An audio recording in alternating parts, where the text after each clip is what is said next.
가지 정도를 우리가 배워볼까 그렇게 생각하고 있습니다.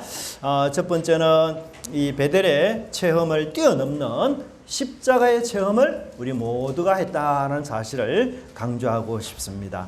여러분, 야곱이 베델에서 본 이 사닥다리의 환상, 정말 얼마나 놀라운 것이겠습니까? 평생 잊지 못할 것 아니겠어요? 그런데 저와 여러분은요, 그보다 더 위대하고 그보다 더 놀라운 사닥다리, 진짜 사닥다리를 봤어요. 뭡니까? 십자가의 사닥다리입니다.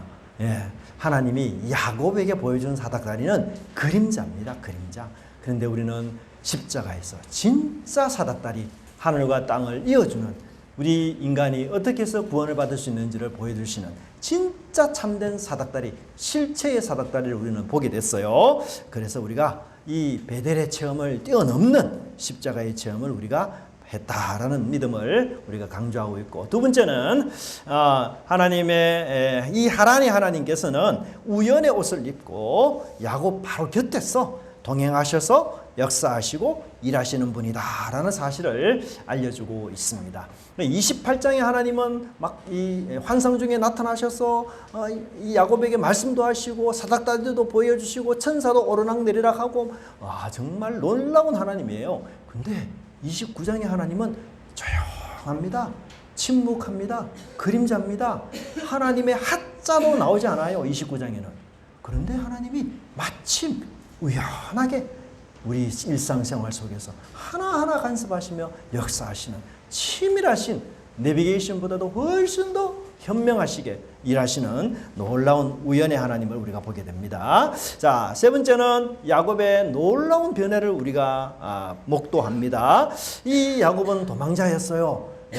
형님을 속이고 아버지도 속이는 이 사기꾼과 같은 아주 교활한 사람이었습니다. 그런데요, 29장에서 사랑쟁이로 변합니다. 사람이 사랑에 빠지니 이렇게 다를 수가 없어요. 이 야곱의 인생에서 여러분 최고로 힘든 시기였어요. 가장 어려운 시기였습니다. 14년 동안 무려 엄청난 혹독한 노예 생활을 했던 야곱의 인생에서 그야말로 가장 뼈아픈 힘든 그런 시기였어요. 그런데 야곱이 이 어려운 시기, 힘든 시기를 어떻게 이긴 줄 아십니까? 불타는 사랑으로 이겼어요. 불타는 사랑. 흘러 넘치는 사랑으로 이겼습니다. 그래서 7년을 며칠같이 여겼다. 얼마나 놀랍습니까, 여러분?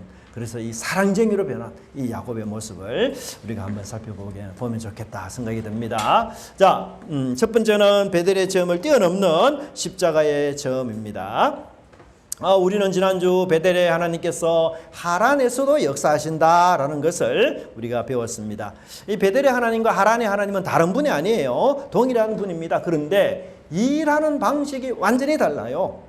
이 28장의 야곱은 베델에서 하나님의 사자들이, 이 천사들이 사닥다리 위에서 오르락내리락 하는 것을 좀 눈으로 똑똑히 보았어요. 뿐만 아니라 하나님의 언약의 선포를 그의 귀로 생생하게 들었습니다.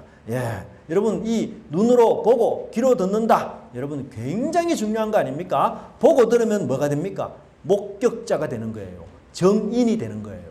그래서 이 야곱은 하나님의 그 계시와 환상을 보고 들음으로써 이제 완벽한 목격자, 완벽한 정인으로 이제 살아가야 된다라는 사실을 우리에게 알려주고 있습니다.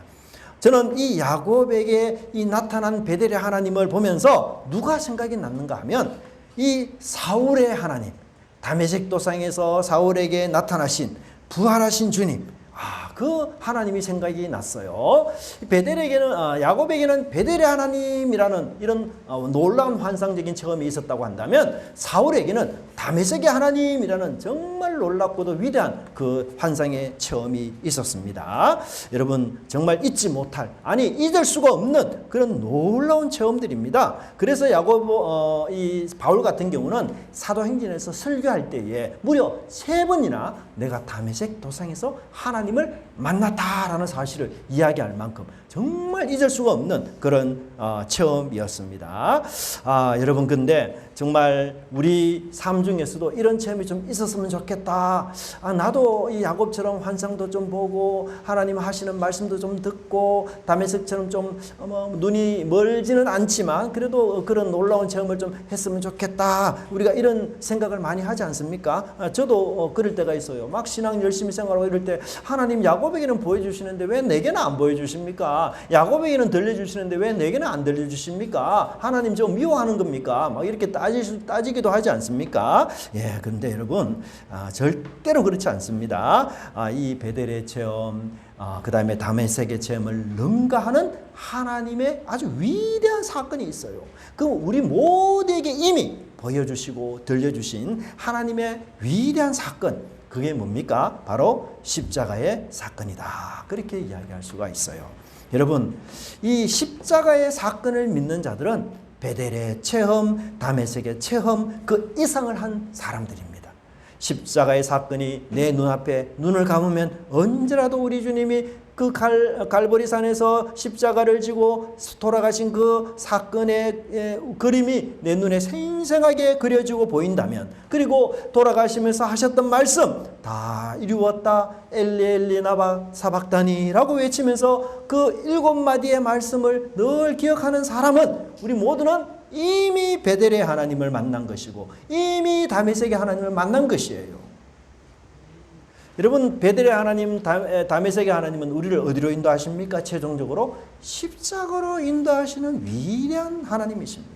우리에게 주어지는 가장 놀랍고 가장 위대한 선물, 절대로 잊을 수 없는 선물, 역사적 사실, 그게 바로 십자가의 위대한 사건입니다. 여러분, 십자가 사건은요, 변하지 않는 100% 진짜 순금 사건이에요. 여러분, 우리 구약에서 여러분 수많은 기적들, 수많은 이적들이 있지 않습니까? 많은 기적들, 많은 이적들이 있어요. 그런데요, 그것은 순금을 가리키는 그림자에 불과합니다. 구약의 수많은 이적들, 심지어 사람을 살리는 기적도 여러분 황금, 도금에 불과해요. 진짜 순금은 뭐냐? 십자가의 사건이다라는 사실을 우리는 반드시 기억하셔야 됩니다.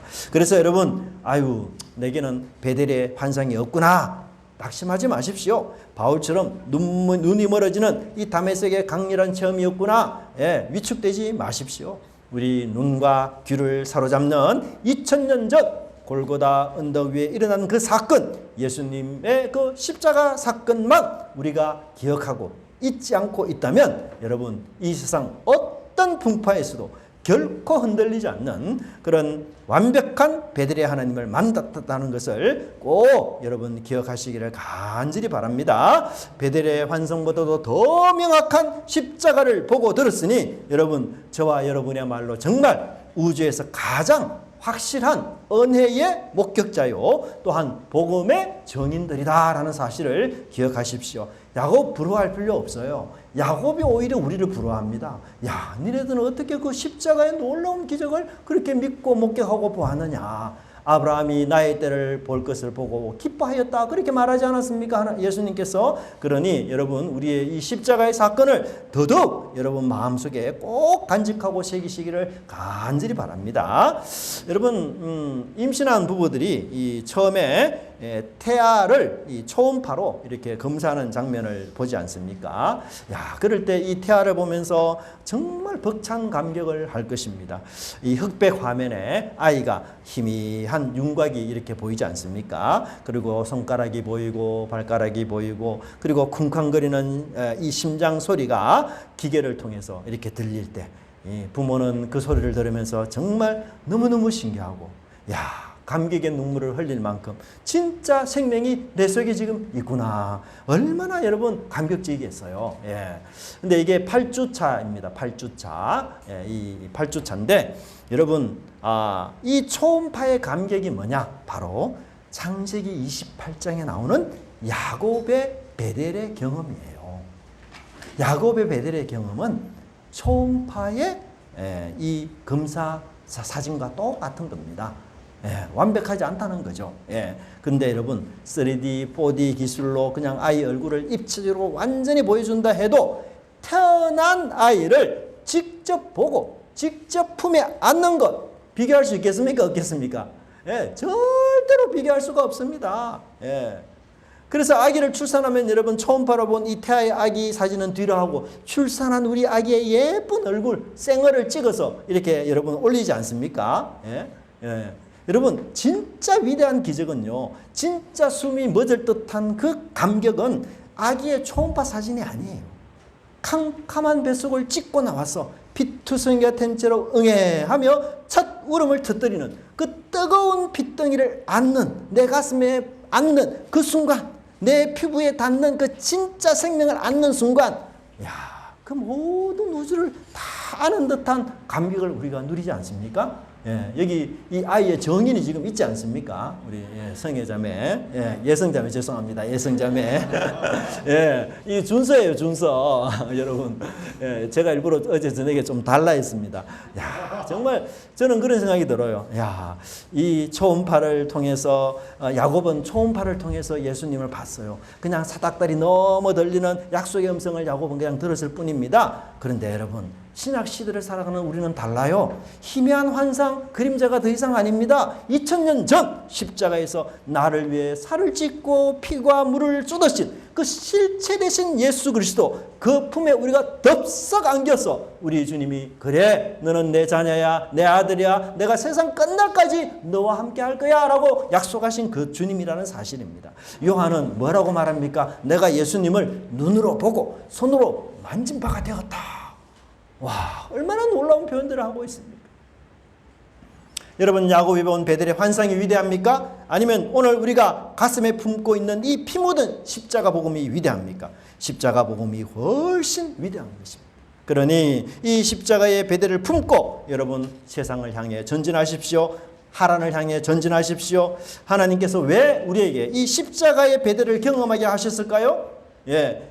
주일에 베델의 은혜만 누리고 예배당에서 안주하라 그렇게 해서 주신 거 아니에요. 그 십자가의 순금을 가슴에 품고 이제 삶의 현장인 하란에서 여러분 믿음의 당당한 발걸음을 들어 올리라고 이 은혜를 주신 것 아닙니까? 여러분, 내일부터 시작되는 우리의 하란 생활 만만치 않습니다. 라반과 같은 사람이 있을 수도 있습니다. 예, 거대한 돌멩이가 가로막은 우물이 있을 수도 있습니다. 여러분, 그러나 두려워하지 마십시오. 베델에서 십자가의 주님을 만난 사람은 하란의 세상 앞에서도 결코 기죽지 않는다라는 사실을 믿음으로 확신하시기 바랍니다. 무엇 때문입니까? 바로 이 약속 때문입니다. 같이 한번 읽어보겠습니다. 시작. 내가 너와 함께 있어 네가 어디로 가든지 너를 지키리라. 아멘. 여러분, 이번 한 주간 이 십자가의 베델을 가슴에 품고 하란을 향해, 직장을 향해, 세상을 향해, 삶의 터전을 향하여 여러분 군사처럼 씩씩하게 또 기대하는 아이처럼 설레는 마음으로 주님과 함께 가는 저와 여러분이 되시기를 바랍니다. 두 번째는 이제 우연이라는 옷을 입고 일상을 찾아오시는 하나님을 우리가 보게 됩니다. 자, 28장 베델의 하나님과 29장 하란의 하나님은 너무나도 다른 얼굴을 갖고 있습니다.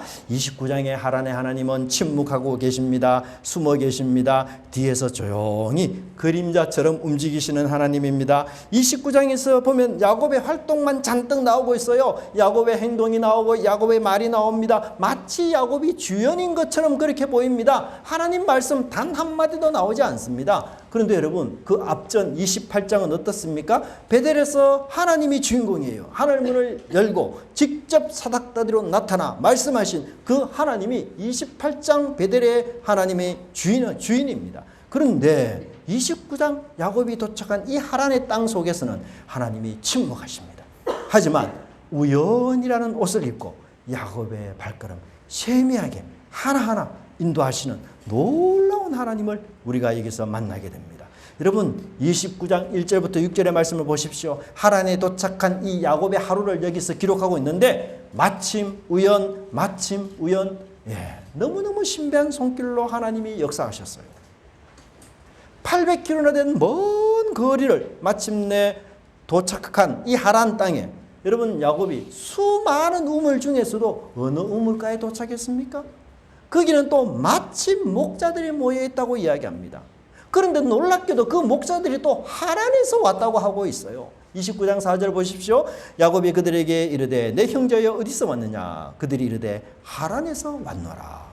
더 소름 돋고 더 놀라운 우연은 5절과 6절에 있습니다. 그들은 라반을 잘 알고 있을 뿐만 아니라 지금 그의 딸 라헬이 양을 몰고 오고 있다. 그렇게 설명하고 있지 않습니까? 정말 놀랍고도 기막힌 우연의 연속 아닙니까? 세상에 여러분 이런 우연이 어디 있습니까? 그 넓고 넓은 동방의 땅에 하필이면 그 우물가에 도착한 것, 하필이면 그 시간에 라반의 동네를 아는 목자를 만난 것, 그 대화가 오가는 정확한 타이밍에 하필이면 라헬이 양을 몰고 우물가로 걸어오는 것. 와, 얼마나 놀라운 우연의 연속입니까? 여러분 29장 본문에서는 하나님이 이렇게 했습니다라는 말 한마디도 나오지 않습니다. 그런데 여러분 이 본문은 온몸으로 우리에게 지금 무엇을 말해주고 있습니까? 이 모든 우연의 톱니바퀴는 뒤에서 돌리고 계신 베델의 하나님이시다. 내가 너와 함께해서 네가 어디로 가든지 내가 너를 지키리라 라고 약속하신 그 하나님이 우연을 가장해서 연속적으로 너의 삶에 간섭하시고 임하고 계신다라는 사실을 우리에게 알려주고 있습니다. 여러분 쫓기는 도망자 야곱의 보폭의 속도와 라헬이 양을 몰고 나오는 그 시간, 목자들이 우물 곁에 쉬는 그 타이밍, 여러분 완벽하게 하나님이 계시하셔서 한 교차로에 그 시간에 딱 만나게 하시는 너무나 세밀하고 너무나 정교한 하나님의 역사이십니다. 여러분 혹시 십자수의 앞과 뒤를 한번 보셨습니까? 이 십자수의 뒷면을 보시면 여러분 뭐 실타래가 이리저리 엉켜 있어요. 어디로 연결되는지 잘 알 수가 없습니다. 잡다한 매듭들로 이렇게 가득해서 굉장히 무질서하게 보여요. 지저분하게 보입니다. 어디가 시작점이고 어디가 끝지점인지 참 파악하기 어려워요. 근데 여러분 이 십자수의 앞면을 보세요. 너무 선명하고 너무 깨끗하고 너무 분명하게 보이지 않습니까? 뒷면과 앞면이 이렇게도 달라요. 여러분 우리가 살아가는 이 하나님의 일상, 이 카펫, 이 십자수의 뒷면과 유사합니다. 지루하게 반복되는 직장생활, 뜻대로 되지 않는 인간관계, 어쩌다가 부딪히는 우연한 사고와 만남들 다 무질서하고 하나님의 뜻이 무엇일까? 하나님까지도 침묵하는 것 같아요. 그러나 여러분 반드시 기억하십시오. 우리가 지저분한 실타래 같은 이 일상을 믿음 가운데 견뎌내는 동안 하나님은 우리 뒤에서 가장 아름다운 은혜의 걸작품을 수놓고 계신다는 사실을 여러분 믿으시기를 바랍니다. 여러분 일상의 침묵은 하나님의 부재가 아니에요. 하나님 지금 가장 정교하게 여러분 작품을 완성해 가고 있는 하나님의 집중적인 시간이다 하는 사실을 여러분 꼭 기억하시기를 간절히 바랍니다. 여러분 이 물리학자 알베르트 아인슈타인이 이런 유명한 말을 남겼습니다. 우연이란 하나님이 당신의 소명을 감추신 채 일하시는 비밀한 방식이다. 여러분 세상 사람들은 그런 얘기 하죠. 아이고 운이 좋았구나. 아이고 뭐 어쩌다 그리 됐구나. 그런데 여러분 우리 영적인 눈이 열린 성도들 절대로 그렇게 말하지 않습니다. 하나님이 우연이라는 가면을 쓰고 오늘 내 삶에 찾아오셨구나. 침묵으로 일하시는 주님의 그 손길이었구나. 그렇게 우리가 고백하고 느끼도록 만드는 것입니다. 여러분 우리는 어떤 하나님을 지금 구하고 살아갑니까? 혹시 매주일 예배당에서 경험하는 그 베델의 하나님, 하나님 좀 눈으로 사닥다리 좀 보여주세요. 하나님 귀로 좀 음성 들려주세요. 하나님 불을 좀 내려주세요. 물론 좋죠. 그런데 여러분 그렇지 않지 않습니까? 월요일 날 흙먼지 날리며 자녀들과 부대껴야 되는 일상, 팍팍한 하란의 삶의 현장 돌아가면 어떻습니까? 주님 음성 잘 들리지 않아요. 나를 속이려는 라반과 같은 사람이 지금 기다리고 있습니다. 거대한 돌덩이가 내 앞을 가로막고 있어요. 그리고 우리는 그 상황 보고 어떻게 단식합니까? 아이고 하나님이 베델에만 계시지 여기는 안 계시구나. 그렇지 않습니다. 여러분 베델에서 하늘의 문을 열어 보여주신 그 하나님이 오늘 여러분의 그 하란의 현장, 삶의 현장에서 우연의 옷을 입고 바로 곁에서 일하신다는 이 분명한 믿음을 꼭 여러분 간직하시기를 바랍니다. 눈에 보이는 이적이 없어도 여러분 낙심하지 마십시오. 귀에 들리는 강력한 음성이 없어도 여러분 위축하지 마십시오. 침묵 속에서 일하시는 그 하나님, 여러분 내 삶에 가장 선한 길, 가장 온전한 길로 하나님 인도하시는 그 승리의 하나님을 여러분 꼭 믿고 따라가시기를 간절히 바랍니다. 저는 이 예화를 어제 지난번에 제가 주일 오후 때 잠깐 소개를 드렸는데, 이 이영표 선수가 이제 선수 생활을 다 마감하고 2014년 브라질 월드컵 대회에 참석해서 그게 해설자로 이렇게 쭉 해설을 하다가 집으로 돌아왔어요. 근데 집에 돌아왔는데 너무 피곤하잖아요. 그래서 좀 쉬고 좀 한 주간을 좀 이렇게 쉬면서 시간을 좀 보내려고 했는데, 갑자기 이 청년에서 집회가 있다고, 우리 청년 집회를 이영표 선수를 모시고 하고 싶은데 꼭 좀 와달라. 근데 이영표 선수가 아무리 생각해도 너무 피곤해가지고 내가 일정 못 맞추겠다, 사양을 했어요. 그리고 특별히 이영표 선수가 북한 청년들에 대해서 그렇게 관심이 많대요. 그래가지고 이영표 선생님, 우리 북한에서 온 청년들도 몇 명 오는데 오면 안 되겠습니까? 그래도 제가 너무 힘들어서 좀 어렵습니다 하고는 이제 취소를 했어요. 그랬는데 그 다음날 서산에서 이 목사님 사모님 한 분 올라오셔가지고 이영표 선수를 만났어요. 근데 이영표 선수가 아이고 우리 사모님 웬일로 이렇게 오십니까? 뭐 별일 아니고 그냥 얼굴 한번 보고 싶어 왔어. 뭐 그러면서 이런저런 얘기를 하다가 북한 청년 얘기를 또 하는 거예요. 서산의 그 사모님이. 그래서 이영표 선수가 그때 딱 촉이 왔어요.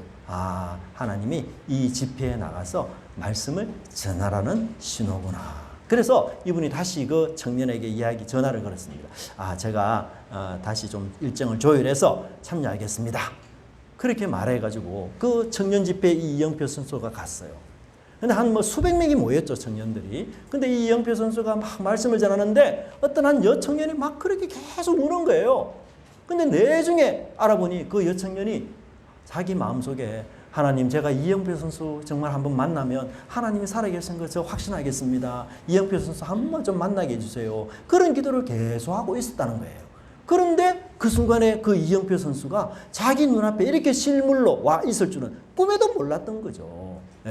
그래서 이영표 선수가 그 간증을 하면서 뭔 얘기를 하는가 하면, 하나님, 사람의 시선으로 볼 때는 이영표 선수가 주인공인 것 같지만, 그러나 하나님의 시선으로 볼 때는 누가 주인공이에요? 북한의 여청년 그 한 명이 주인공이에요. 하나님은 북한의 그 여청년 한 명을 위해서 이영표도 데리고 오게 하시고 그 집회도 열게 하셔서 그 북한의 여청년이 하나님이 정말로 살아계시구나 라고 입으로 고백하도록 하나님이 그렇게 역사한 거 아닙니까? 여러분, 우연인 것 같죠? 하나님의 치밀한 계획이 이 속에 여러분 숨어 있습니다. 제가 우리 어머님이 자주 장모님의 자주 새롭게 하셔서 이 프로그램을 보시거든요. 근데 우연찮게 여기 박요한 목사님 제가 간증하는 걸 들어봤어요. 이 박요한 목사님이 군대에 입대했을 때 가수였잖아요. 그러니까 이제 좀 이렇게 가수로 활동하다가 돌아왔으니까 이걸 좀 고깝게 생각하는 이 전우들도 많고 선배들도 많았어요. 그래서 군 생활이 굉장히 괴롭고 힘들고 오해도 많고 막 이런 상황이었답니다. 그래서 이 요한이라는 그 사병이 화장실에 가서 막 펑펑 울면서 왜 이렇게 나를 하나님 괴롭게 하십니까? 저는 그런 뜻이 아닌데 저희 대원들이 같은 친구들이 저를 너무 괴롭게 합니다 하고 막 펑펑 울고 막 이렇게 기도했답니다. 근데 자기는 꿈에도 몰랐죠. 그 화장실 안에 자기 상사가 변을 보고 있었던 거예요. 그러고는 그 얘기를 다 들었던 거예요. 울면서 기도하는 거. 그래가지고 이 상사가 나와가지고는 그래 내 마음을 알았다 위로하면서 그때부터 군생활이 편해졌대요. 여러분, 하나님 얼마나 놀랍게 역사합니까? 화장실에서 울면서 기도하는 것도 하나님 들어주셔요. 응답하시고. 우리는 우연이죠. 근데 하나님의 이런 우연이 없어요. 하나님이 그렇게 우리 삶을 인도하십니다. 여러분, 하나님 여러분 일상 속에서 우물가에서 우연히 라헬을 준비하시고 우연히 은혜를 다 준비해 놓고 기다린다는 사실, 여러분 굳게 믿고서 여러분 힘찬 하란의 생활, 우리 세상의 삶 되시기를 간절히 바랍니다. 세 번째는 바로 이 도망자에서 사랑쟁이로 변하는 야곱의 놀랍고 위대한 모습을 봅니다. 여러분 오늘 야곱은 정말 변신 야곱입니다. 변신 야곱. 우리 창세기 28장까지 나타난 야곱은 여러분 어떤 사람입니까? 여러분 형을 속였던 사람이요, 배고픔에 형의 배고픔을 이용해서 이 팥죽을 장사했던 사람이고, 또 어머니 꾀임에 빠져가지고 눈먼 아버지를 속여서 여러분 축복을 가로챈 얌체 같은 사람이었습니다. 형은 뭐 이렇게 활동적이고 들로 나가서 정말 사냥하며 막 이렇게 다닐 때 야곱은 어머니 치마 폭에 조용히 있었던 마치 마마보이처럼 그렇게 여겨졌던 사람 아닙니까? 그런데 여러분 이 29장 장면을 보세요. 야곱이 너무너무 달라졌습니다. 야곱의 심리, 야곱의 영적 변화 정말 놀랍게 변했어요. 전혀 다른 야곱을 우리가 보는 듯합니다. 가장 먼저 낯선 하란 땅에 들어온 이 야곱이 사람들을 향해서 소리칩니다. 내 형제요, 어디서 왔느냐? 여러분 주도권을 잡고 지금 이야기하지 않습니까? 적극적으로 질문하고 있어요. 여러분 이 야곱은 이방인입니다. 나그네입니다. 낯선 사람입니다. 낯선 사람이에요. 본토 사람 아니에요. 그런데도 자기가 직접 먼저 그 본토인들에게 이렇게 묻고 있습니다. 뿐만 아니라 7절의 말씀을 여러분 보세요. 7절의 말씀. 야곱이 이르되 해가 아직 높은 적 가축 모일 때가 아니니 양에게 물을 먹이고 가서 풀을 뜯게 하라. 아니 양을 쉴 때 아니면 양을 풀을 뜯길 때 그거 목자가 알아서 하는 거지. 야곱이 뭔데 지금 쉴 때 아니니까 빨리 물 먹이고 양 풀 뜯도록 가도록 해. 왜 그런 말을 하는 겁니까 여러분? 야곱이 도대체 뭡니까 여러분? 그죠? 아이고 이런 말 잘못하면은 어떤 뜻으로 들립니까? 너희들 좀 게으른데 너희들 좀 나태하게 일하네. 지금 뭐 양 물 먹이면 빨리 풀을 뜯을 수 있으니까 빨리 데리고 나가. 여기 있지 마. 이런 뜻 아닙니까? 여러분 왜 야곱이 참 남 처음 만난 이 사람들에게 이런 결례가 될 만한 충고하고 있지 않아요? 왜요? 왜 야곱이 이런 충고를 합니까? 그건 바로 라헬 때문이었어요. 라헬. 이 6절의 말씀 보세요. 6절의 말씀 보니까 그의 딸 라헬이 지금 양을 몰고 오느니라. 아니 라헬이 온다고 하는데 이 옆에 목자가 있으면 어떻습니까? 그런 만남 안 해보셨습니까? 만남에 방해가 되잖아요. 둘만 있고 싶지 않습니까, 여러분? 둘만 있고 싶은데 옆에서 다른 사람이 자꾸 있으면 거추장스러워요. 집안 얘기, 속에 있는 얘기 다 해야 되는데 옆에 남자들이 지금 다 듣고 있잖아요. 그러면 어색하죠, 여러분? 안 그렇습니까? 저만 그렇습니까? 제가 아내와 막 데이트할 때 처제가 자주 따라다녔어요.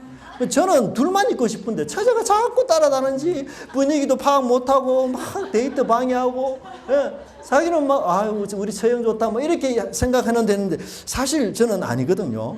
그래서 여러분 앞으로 처제들 사람들은 주의하시기 바랍니다. 여러분 라헬이 지금 막 다가오고 있어요. 그러니까 또 야곱이 어떻게 행동합니까? 자신 소개하는 인사도 안 합니다. 그냥 우물로 막 달려가가지고 우물 육기에 막은 그 커다란 돌을 그냥 혼자 번쩍 들어서 던져버리고 양떼에게. 자기가 양을 치는 사람도 아니잖아요. 근데 양떼에게 물을 또 안 먹여. 와 정말 여러분 너무너무 놀라운 계략입니다. 여기 한번 보세요. 그림을 제가 보여주시면 이 돌이 여러분 한두 사람이 굴려가지고 없앨 수 있는 돌이 아니에요. 원래 한 사람이 들어서 이렇게 할 수 있는 돌을 그런 돌을 안 만들어. 공동으로 우물을 관리해야 되거든. 그때 당시 아주 물이 귀해요. 그래서 공동으로 우물을 관리하거든요. 그런데 야곱이 번쩍 들어서 그냥 던져버렸습니다. 와 정말 너무너무 놀라워요. 이 성경을 이 학자들이 어떻게 해석하는가 하면 두 가지를 많이 해요. 야곱이 원래부터 괴력이었다. 야곱이 굉장히 키가 크고 장대 같은 에서 형님의 동생 야곱이니까 쌍둥이로 태어났으니까 체격이 에서와 비슷한 그리고 체력도 그런 사람이 것 같아요. 그러니까 그 14년의 혹독한 노예 생활을 견뎌냈지 않습니까? 그러니까 야곱도 체력이 만만치는 않는 사람이에요. 그래서 이 야곱이 아주 괴력의 소유자다 이렇게 해석하는 분도 있고 아니면 야곱이 사랑에 그냥 눈이 확 돌아가니까 없던 힘도 다 나왔다. 그렇게 해서 그 두세 사람이 들어야 될 그걸 하나 번쩍 들어가지고 그건 던져버렸다. 이렇게도 이해를 하고 있습니다. 여하튼 여러분 야곱이 이런 행동 어떻습니까? 너무 충동적이고 충격적이고 돌발 행동이에요. 어떤 의미에서 본다면 여러분 비매너입니다. 그렇잖아요. 사람들이 아주 중요하게 여기는 관습을 깬 거예요. 자기 혼자서 그 큰 돌을 옮긴 야곱. 주위 목자들이 어떻게 여겼겠습니까? 너무너무 놀랬겠죠. 그래가지고 이 야곱 잘못 건드리다가는 우리까지 던지겠다. 함부로 말하면 안 되겠구나. 그래서 이 주위 목자들이 입이 딱 벌어져가지고 야곱의 이런 행동에 대해서 아무 말도 못해요. 원래는 한마디 해야 되죠. 야, 그러면 안 돼. 그 우리 공동 우물이야. 우리 함께 들어서 우리 다 같이 양들을 먹여야 돼. 이런 말을 해야 되는데 목자들이 너무 놀래가지고 아무 말도 지금 못하고 있는 겁니다. 여러분, 우리 야곱 어떻게 생각했습니까? 야, 야곱은 좀 수동적인 사람이야. 소심한 사람이야. 도망자야. 야, 그런데 여러분, 여기서 야곱 얼마나 놀랍고 변화된 야곱을 보게 됩니다. 여러분, 무엇 때문에 야곱이 이렇게나 180도로 달라진 그런 사람이었습니까? 바로 라헬에 대한 뜨거운 사랑이었어요. 라헬에 대한 뜨거운 사랑. 사랑에 빠지면요, 위험 따위는 눈에 보입니까? 안 보입니까? 예, 사랑에 빠진 적이 없는 사람들하고 제가 설교를 하는 것 같아요. 사랑에 빠지면 위험 따위 돌보지 않습니다. 내 몸 던져서 사랑한 사람 구하는 거예요. 사랑에 빠진 사람의 특징이에요. 사랑에 빠지면 사람 완전히 달라집니다. 내 안에 두려움, 몸의 피로감 순식간에 사라집니다. 내 마음속에 거대한 에너지가 마구마구 솟구쳐 오릅니다. 그래서 그 육중한 돌덩이도 혼자서 휙 굴리버릴 정도로 그렇게 힘이 나는 것이에요. 여러분, 그 순간 라헬에게 이 야곱은 어떤 사람으로 보였을까요? 마치 영화 어벤져스에서 나오는, 예? 거대한 바위를 번쩍 들어 올리는 슈퍼 히어로처럼 그렇게 보이지 않았겠어요? 와, 정말 대단한 낭군이구나. 나를 위해서, 내 양떼를 위해서 저렇게 물을 먹이기 위해서 수고를 하다니, 그 누구도 거대한 이 문제 단숨에 해결해 버리는, 야, 정말 멋진 남자네. 너무너무 예, 그 첫 인상에 그런 인상을 보이지 않았겠어요? 여러분, 사랑은요, 이처럼 도망자를 슈퍼 히어로로 바꾸어 버립니다. 사랑은요, 불가능하게 보이는 거대한 돌도 굴러버리는 아주 신비한 괴력을 하게 만들어요. 야곱이 나그네와 도망자라는 그 신분에서 이제는 사랑쟁이로 거듭나고 변화되는 순간이었어요.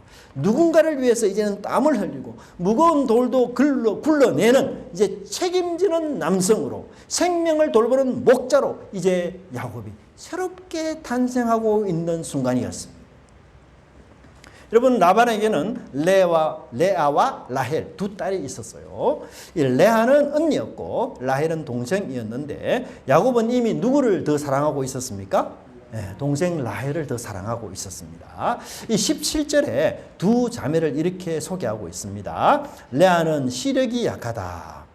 여러분, 중동 문화를 보시면 여성들이 대부분 히잡을 쓰게 되면 눈만 조금 이렇게 내놓습니다. 그래서 중동에서는 이 여성의 아름다움을 평가하는 일기준이 뭐냐? 눈이에요, 눈. 예, 그래서 이 중동 여자들은 눈에 대한 화장을 많이 합니다. 눈을 굉장히 강렬하게 보이기 위해서 아주 짙은 화장도 하고 이렇게 해요.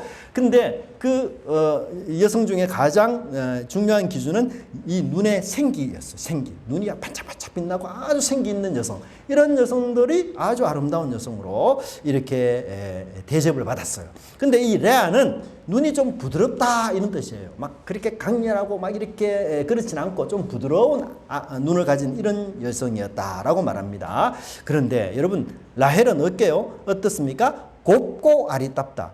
곱다는 말도 아리답다는 말도 다 같이 아름다운 말이래요. 그렇잖아요. 그러니까 곱다는 말을 지금 두 번이나 연속하고 있는 겁니다. 예, 이것은 뭘 이야기합니까? 야, 야곱이 진짜 라헬이 천사와 같은 미인형이다. 이걸 지금 이야기하고 있습니다. 여러분, 성경 전체에서 이 두 단어가 동시에 쓰인 사람은 딱 세 사람밖에 없습니다. 라헬, 그리고 요셉, 그리고 아비가일. 이 세 사람이 완벽한 외형적인 매력을 가진 사람들로 성경이 이야기하고 있어요. 곱고 아리답다 두 번이나. 여러분, 그리고는 이 야곱은 라헬에게서 사랑과 매력을 느끼고서는 자신의 신부로 달라.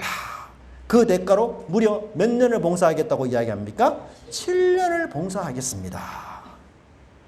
여러분, 고대 근동에서는 이 신부 지참금이 있었습니다. 신랑이 신부에게 결혼할 때에는 이 신랑이 신부 지참금을 주고 결혼을 해야 돼요. 그 결혼 금액이 보통 얼마였는가 하면 은 30 내지 40세겔 정도였다고 합니다. 그런데 목동의 1년 연봉이 약 은 30세겔이었다고 해요. 그러니까 결혼하려면 적어도 3년 4년은 돈을 모아가지고 그것을 신부 지참금으로 주고 결혼을 해야 돼요.